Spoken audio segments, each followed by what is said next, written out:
Well, there are many gun controversies here in Trinidad and Tobago. One was highlighted recently with a missing Galil weapon from an army base. The other one now comes from a situation with if I'm not mistaken, it's the acting prisons commissioner, Deopersad Ramoutar. Sean, the situation here is with regards to a 4-minute clip that was circulating on social media, which shows 2 state-issued assault rifles and a bulletproof vest hanging from a tree at a beach gathering. The video also shows the faces of police officers as well as prisons officers who were smiling. It is said that some of these individuals, it's alleged that they are part of the acting prisons commissioner's security detail. That is what is being purported. But beyond that, the acting prisons commissioner has come out in full force in terms of his defense, saying that there are wicked individuals out there who are trying to tarnish his character. Well, so the first part about it is, if it looks bad at a time when you already have a missing Galil, so you have questions with regards to security of weapons in the Ministry of National Security, or at least one arm. Then you have the controversy that's ongoing with the heliport, right? All of these things were covered in the press conference on Sunday. Now, granted, yes, the acting commissioner of prisons, it's not as though he did this after that press conference, after the fire got turned up a little bit. But again, this is why you do the right thing, even when you don't know what could possibly go wrong, because he does something about a month ago, almost the day, I believe, or to the day, and now it's coming back to haunt him, a month later. But the timing of it, first of all, as I was saying, when the Ministry of National Security already has these high-profile matters that's bringing the conduct, right? Because then there was also the case of, which we haven't heard much of, but it was one question asked and answered, I believe, at the press conference, where a presidential vehicle was shot up, right, by members of the Defense Force. So you have those controversies going on, then you come out here, we already have a gun missing, we'll just casually hang up two rifles on a tree branch. The thing is, if you're out and your security detail is supposed to be actively protecting you, how are they liming? And if they're liming, why do they have that type of weaponry with them, right? You can't be doing both at the same time. I don't care how remote of a location you are, because you're just asking for trouble.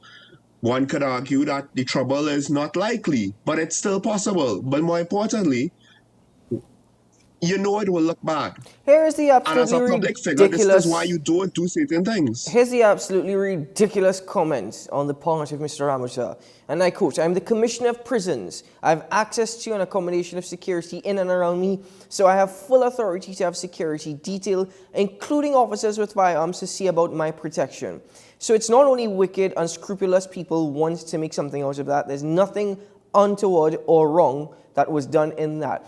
Absolutely ridiculous part. First of all, hold on, Sean, hold on. Go ahead. It's extremely arrogant. I don't care. I understand that you are the Commissioner of Prisons and you have a security detail, but the way you go about in trying to defend yourself is not only arrogant, but the narcissism in you trying to say that there are people trying to make something out of it, and you further suggesting that there's nothing wrong with it.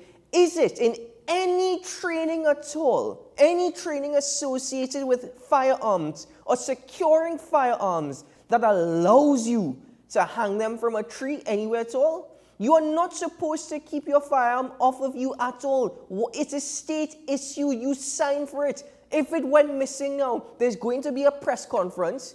There's going to be a waste of resources trying to search for it, and nothing would probably happen, or Mr. Ramoutar would probably not even face punishment. To me, this individual here, the mere fact he's defending it and he's the head of the prisons, only goes to show the attitude and the mentality that is absolutely wrong with many officers, I wouldn't say all, but many officers within the protective services. Who is protecting who? As you mentioned, I don't understand. If it is he has a security detail, how they could be linemen? Who is his security detail? The trees? The trees were security details because they had the bulletproof vest and the guns. I can't understand that. It unfortunately, it's difficult to not call the comment ignorant. And one would hope that as a law enforcement officer, and maybe there's a deficiency in our training with regards to prison officers and things like security, because that's not their primary role.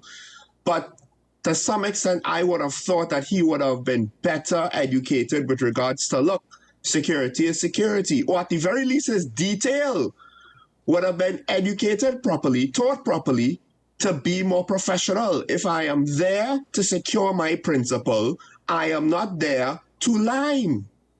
I'm just not. Because even if nobody could get to the guns, I don't have my weapon, my primary weapon. And make no mistake, I could have a secondary weapon like a pistol on me. It's not the same thing. There's a reason why I'm issued these rifles in the first place, right?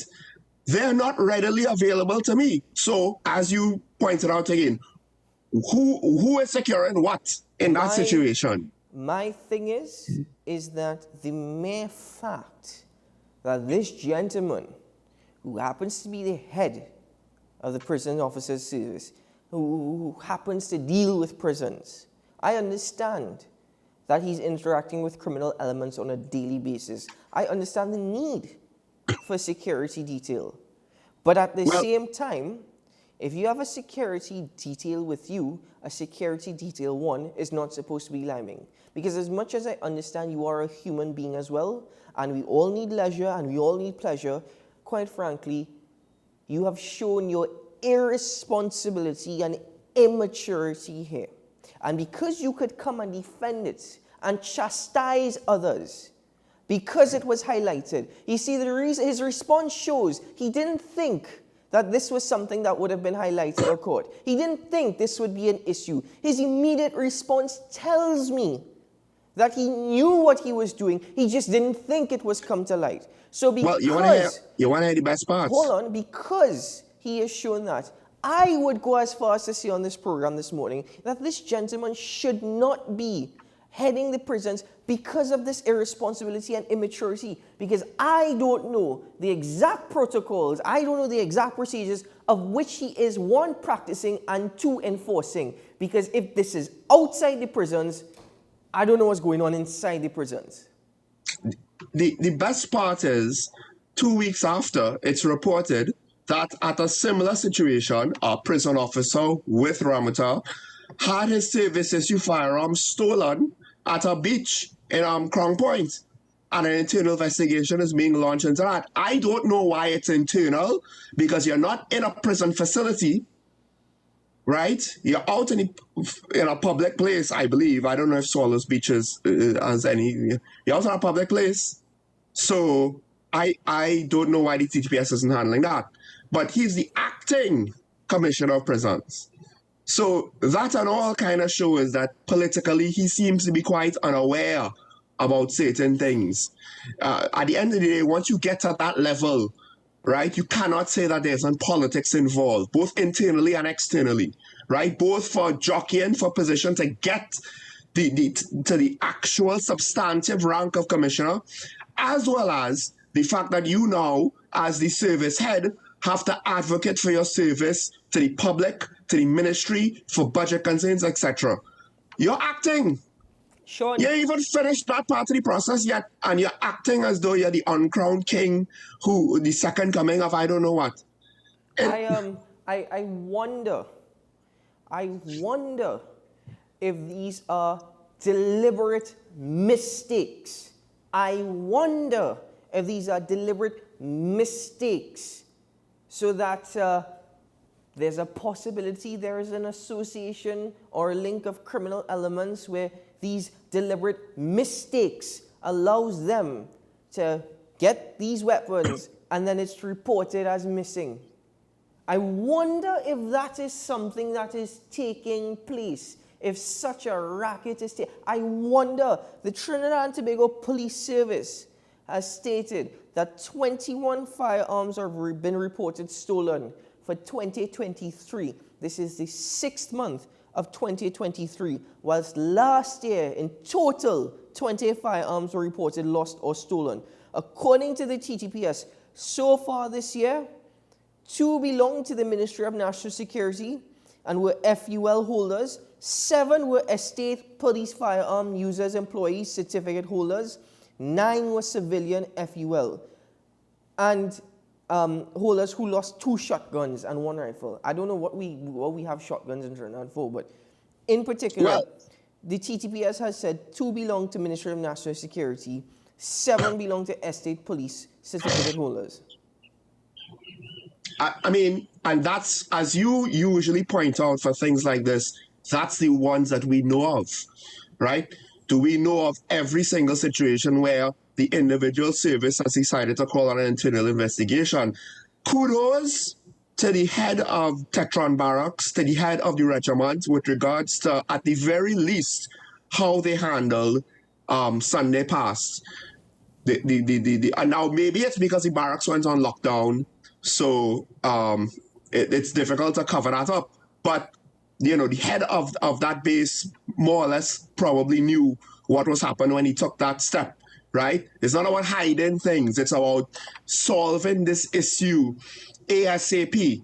Now, the flip side is we have a potential, not just smoking gun, because a firearm went missing, but, you know, a potential risk factor. And again, as you're rightfully getting annoyed, the principal individual involved is defending it in a rather unfortunate manner that potentially exposes his ignorance about basic fundamental security principles. And training.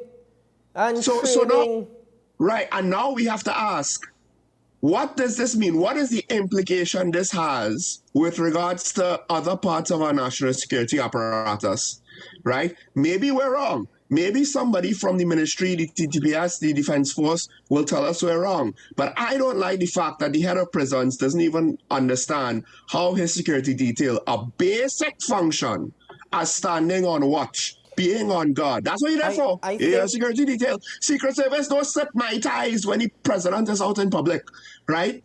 So I think what also frustrates me beyond this, Sean, is that I'm constantly hearing internal investigation, and we as citizens never know what's the status of these internal investigations, whether or not they're concluded, whether or not they're actually solved. Beyond just that, if it was a private citizen whose gun was stolen or went missing, a police investigation can actually lead to their arrest or them being charged. If you are leaving the country, you're supposed to lodge your firearm with the Trans-Tobago Police Service. If you do not have your weapon on you, your licensed weapon, it's supposed to be kept in a safe of which is approved. All of these things, according to the Firearm Act, under Section 43 of the Firearms Act, a licensed firearm holder is expected to store the weapon in a safe place away from children. Section 42 notes that the individual is also expected to lodge their weapon at a police station while leaving the country. It should be noted that under the Firearms Act, it is a crime for a person to have a firearm with him while drunk. We don't know whether or not alcohol was being consumed or the condition of these gentlemen. Again, human beings, everybody deserves leisure or pleasure, but look at what you're dealing with here. While drunk or under the influence of drugs.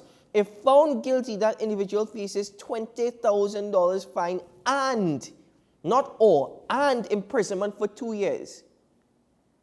I really wonder what is going to be the repercussions, if any at all, for this. Whether it be his security detail or whether it be Commissioner Ramoutar himself, acting commissioner. Because both. Because to me, he should not be in this position this morning, the mere fact that he's defended, at least in the way he does. That maturity, that irresponsibility, that carelessness. We as people of Trinidad and Tobago cannot afford for this nonsense to happen and to continue happening, because we will only remain a banana republic. We will only remain a banana republic. Nothing will improve. Nothing will get better so long as you have individuals who are incompetent in charge. That is both. Just to answer your rhetorical question, both the security detail for their lack of principles, right, I don't care how low the risk was, because of the remote location, you put your principal at risk, right? It was not professional. So they need to be severely disciplined. But then also the acting commissioner of prisons, he needs to potentially, well, you're the top job. You need to understand you're not grunt anymore. You can't do as you please, right? The microscope, to some extent, is on you. Yes, you're not the police commissioner, but you're still a commissioner. You're still the head of a service. You can't do things like that and not expect the public to respond. And if you don't understand that, you're not fit for the job. Anyway, Sean, we have to take a quick break.